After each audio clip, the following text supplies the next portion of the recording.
Quest for Change, The Barnes Home, by Natasha Alvarez, Najan Jefferson, and Kaylin Hudson. Syracuse has significant abolitionist history, and yet people haven't discovered.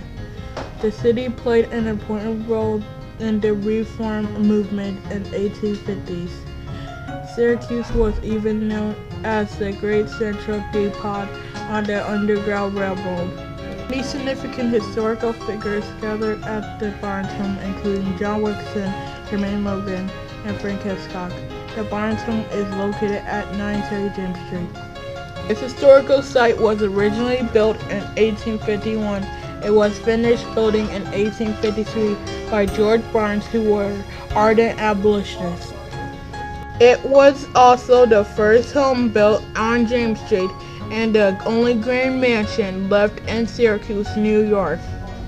George Barnes was born in Kent, England in 1827. He came to Syracuse in 1844 and studied law and joined the firm of Wilkinson and Badge. In 1841, Rebecca Hermans and George Barnes married. Rebecca was also an abolitionist. Rebecca was Wilkinson's orphan niece and met George through work.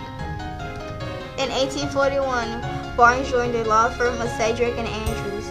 Barnes was an important and powerful man in Syracuse due to education and professions. This put him in contact with other powerful men in Syracuse. Barnes was a local man dedicated to the elimination of slavery. He sacrificed his wealth, professions, and safety to help freedom seekers find a better life by escaping the horrors of slavery. Barnes was also connected to many others dedicated to changing society.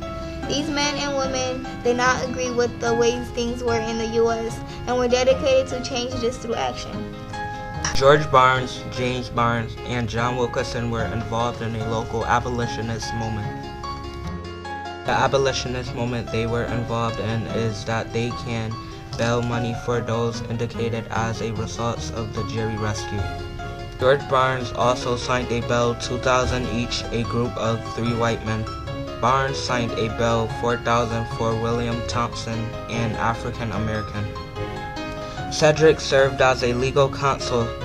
In 1840s, all citizens of the U.S. are made part of the slave system.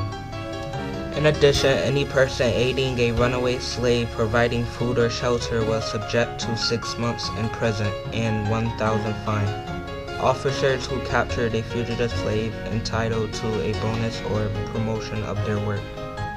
Freedom takers used to go through Syracuse to get into Canada to be free. The Barnes family was a very significant history. The address is 930 James Street, Hill. Some people leave because they want a new beginning, like George Barnes, James Barnes, and Frank Hitchcock. People should visit the Barnes Home because it was the last grand mansion left in Syracuse, New York.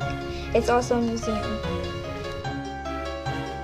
Special thanks to Barnes Home, Mr. Coyer, Ms. Butcher, and Ms. Shu.